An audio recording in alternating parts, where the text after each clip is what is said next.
Assalamualaikum warahmatullahi wabarakatuh.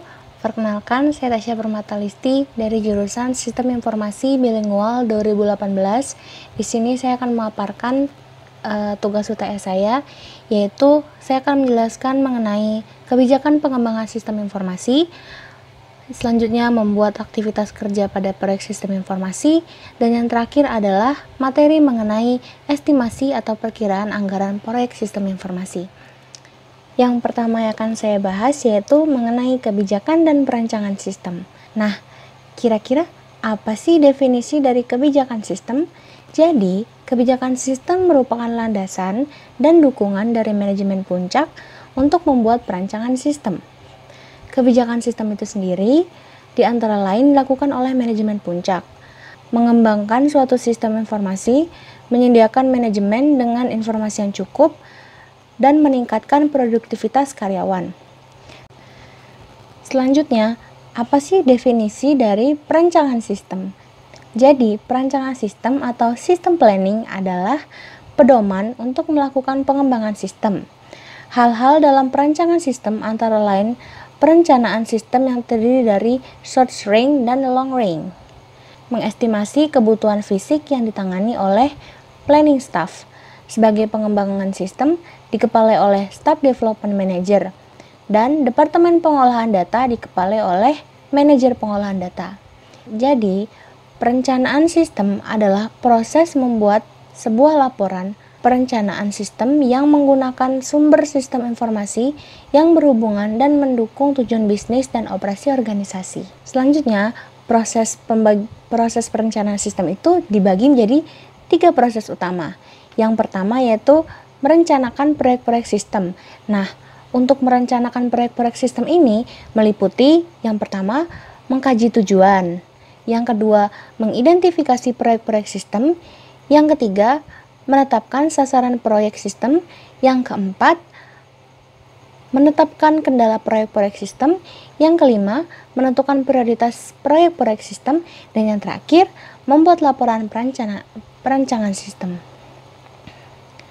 Nah, untuk proses yang kedua, yaitu mempersiapkan proyek-proyek sistem yang akan dikembangkan. Poin kedua ini meliputi 2 bagian. Yang pertama, menunjuk tim analis, dan yang kedua, mengumumkan proyek pengembangan sistem. Dan proses yang terakhir, yaitu proses yang ketiga, yaitu mendefinisikan proyek-proyek yang dikembangkan. Nah, poin yang ketiga ini meliputi yang pertama melakukan studi kelayakan, yang kedua menilai kelayakan proyek sistem, yang ketiga membuat usulan proyek sistem, dan yang terakhir meminta persetujuan manajemen. Selanjutnya yang saya akan bahas pada kesempatan kali ini adalah perancangan aktivitas proyek. Nah, sebelum kita masuk ke materinya, kita harus mengerti apa itu definisi dari perancangan proyek.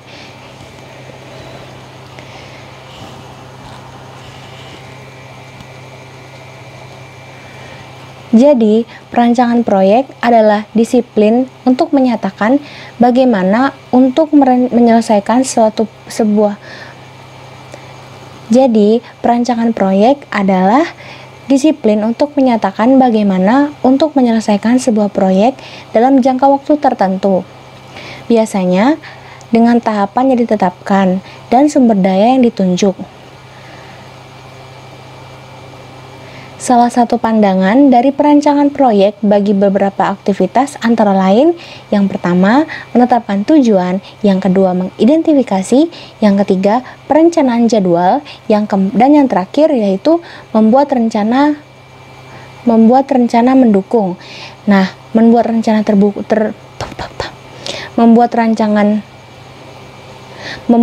mendukung ini termasuk yang berkaitan dengan sumber daya manusia, metode komunikasi, dan manajemen resiko. Nah, untuk tujuan dari perancangan proyek ini, untuk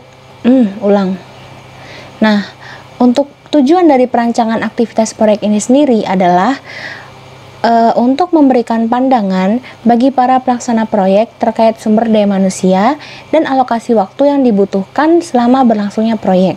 Dengan adanya perancangan aktivitas proyek ini, seseorang bisa menilai keberhasilan dari suatu proyek tersebut. Selanjutnya, proses selanjutnya adalah proses perencanaan sistem. Nah, proses-proses perencanaan sistem dapat dikelompokkan menjadi 3 proses utama, yaitu yang pertama, merancang proyek-proyek sistem. Yang kedua, mempersiapkan proyek-proyek sistem yang akan dikembangkan. Dan yang ketiga, mengidentifikasikan proyek-proyek sistem yang dikembangkan.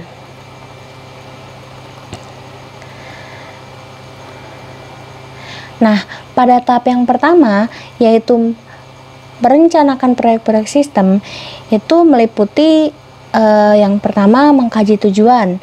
Yang kedua, mengidentifikasikan proyek-proyek sistem. Yang ketiga, menetapkan sasaran proyek sistem. Yang keempat, menetapkan kendala proyek sistem. Misalnya, batasan biaya, batasan waktu, batasan umur dari seorang SDM, dan lain-lainnya. Terus yang selanjutnya yaitu menentukan prioritas proyek sistem.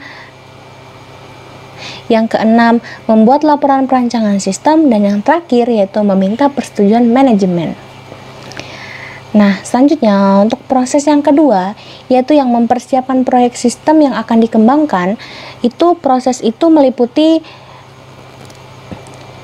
Persiapan itu meliputi 2 bagian. Yang pertama, menunjuk tim analis. Nah, menunjuk tim analis ini dapat berasal dari departemen pengembangan yang ada atau dari perusahaan luar. Yang kedua yaitu mengumumkan proyek pengembangan sistem. Selanjutnya, untuk poin yang terakhir atau poin yang ketiga yaitu yang mengidentifikasikan proyek-proyek sistem yang dikembangkan. Nah, itu melakukan studi kasus untuk mencari alternatif pencegahan terbaik.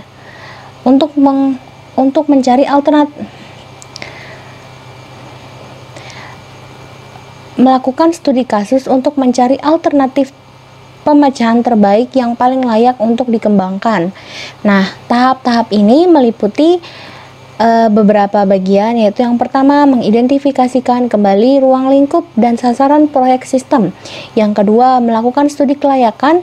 Yang ketiga, menilai kelayakan proyek sistem. Yang keempat, membuat usulan proyek sistem. Yang kelima, meminta persetujuan manajemen. Nah,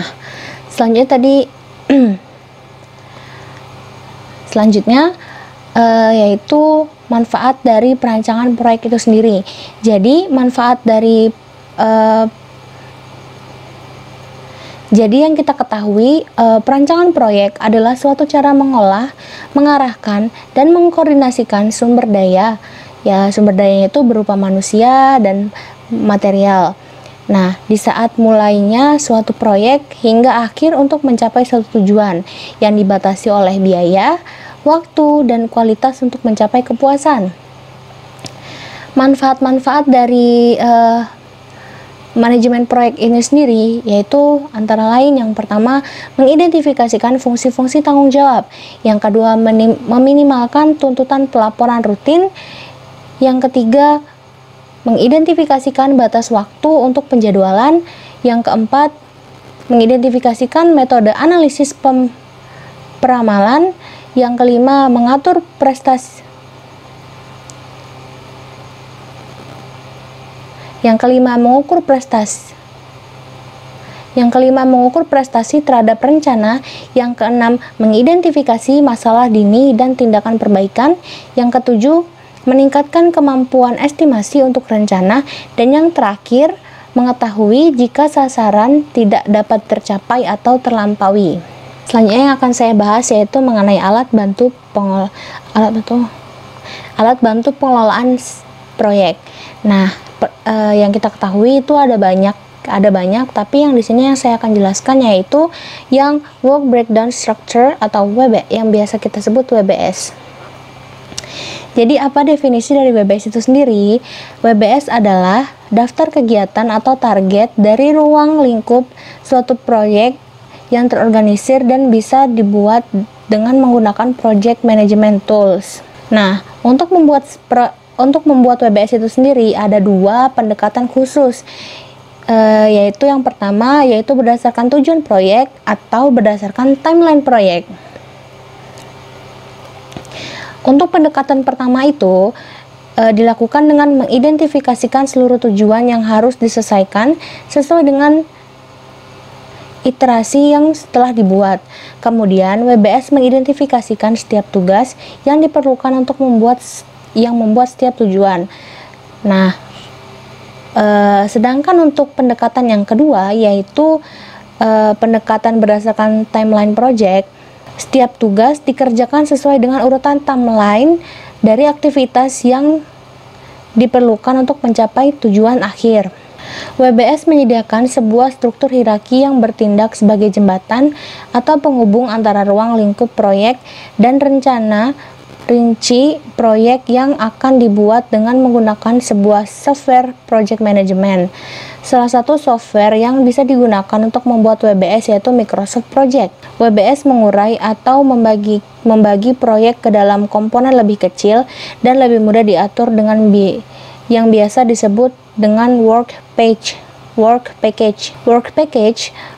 Memberikan dasar logis untuk mendefinisikan kegiatan proyek yang menugaskan sumber daya yang dimiliki ke dalam setiap kegiatan tersebut. Jadi seluruh pekerjaan proyek teridentifikasi. Nah, kira-kira mengapa sih WBS ini sangat diperlukan dalam sebuah proyek? Jadi WBS ini sangat diperlukan dalam sebuah proyek itu ada beberapa alasannya. Yang pertama, pengembangan WBS dapat memperoleh pengertian proyek dengan jelas. Proses pengembangan ini dapat membantu semua anggota lebih mengerti tentang tahap-tahapan pada proyek. Dan alasan yang kedua yaitu WBS membantu pengawasan jadwal, biaya, dan informasi mengenai proyek dan dapat meyakinkan semua anggota dalam proyek. Nah, ini adalah WBS yang pernah saya buat, yaitu mengenai sistem informasi kepegawaian Simpek, studi kasus administrasi UIN Syarif Hidayatullah Jakarta.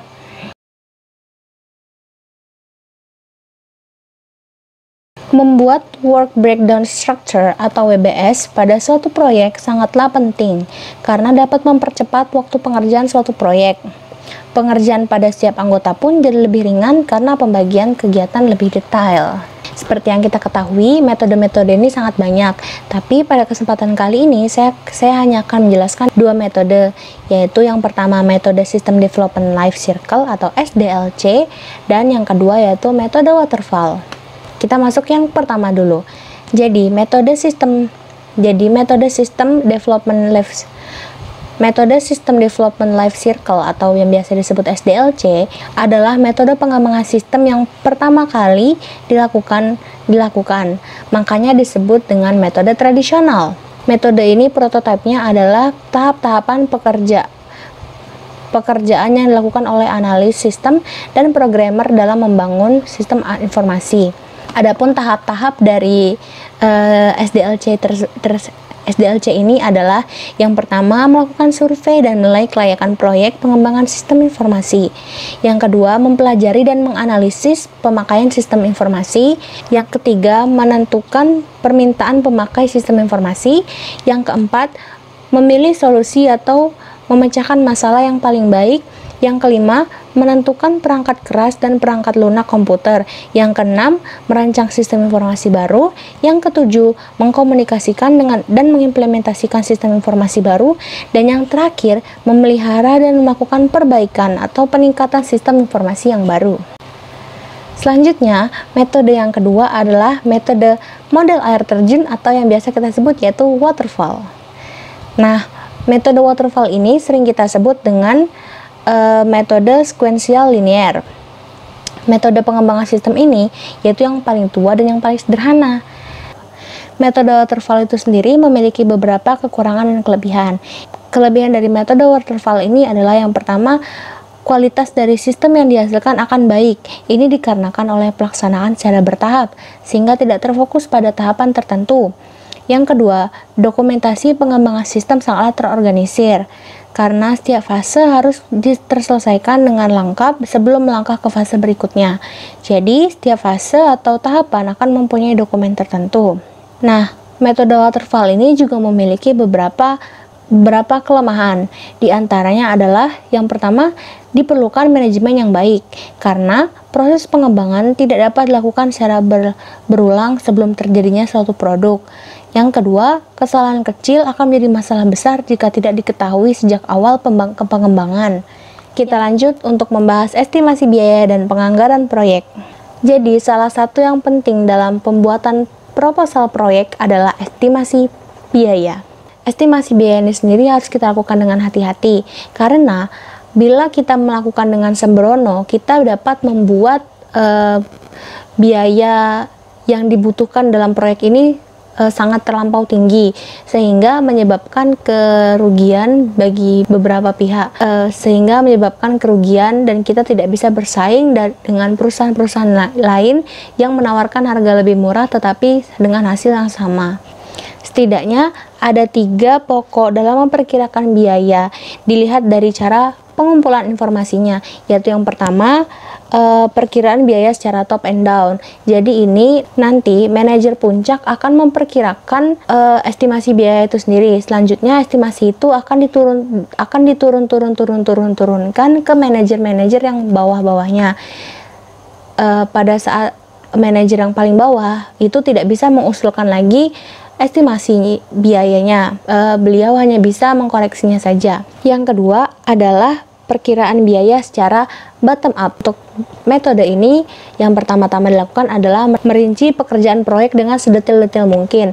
Selanjutnya, orang-orang yang terlibat dalam proyek itu akan ditanya secara langsung, mereka ingin mendapatkan gaji berapa dan bisa mengerjakan dalam kurun waktu berapa lama. Begitu untuk penjelasan dari perkiraan biaya secara bottom up. Dan yang terakhir itu adalah kombinasi top and down dan bottom up. Jadi pertama-tama manajer paling atas akan membuat daftar-daftar pekerjaan yang akan dikerjakan pada proyek ini. Selanjutnya, manajer paling atas juga telah menetapkan batasan gaji dan batasan lama waktu pengerjaannya, sehingga tidak akan terjadi terlalu tinggi, sehingga tidak akan terjadi karyawan yang meminta gaji terlalu banyak. Nah, selanjutnya, setelah data itu selesai, karyawan akan dipanggil untuk menghadap ke manajer paling atas untuk ditanyai mereka ingin mendapatkan gaji berapa dan bisa mengerjakannya dalam waktu yang berapa lama. Seperti itu untuk kombinasi top and down dan bottom up. Ini adalah video yang saya buat. Terima kasih telah menonton dan semoga bermanfaat. Bila ada salah-salah kata, saya mohon maaf, dan kepada Allah saya mohon ampun. Billahi taufiq wal hidayah. Wassalamualaikum warahmatullahi wabarakatuh.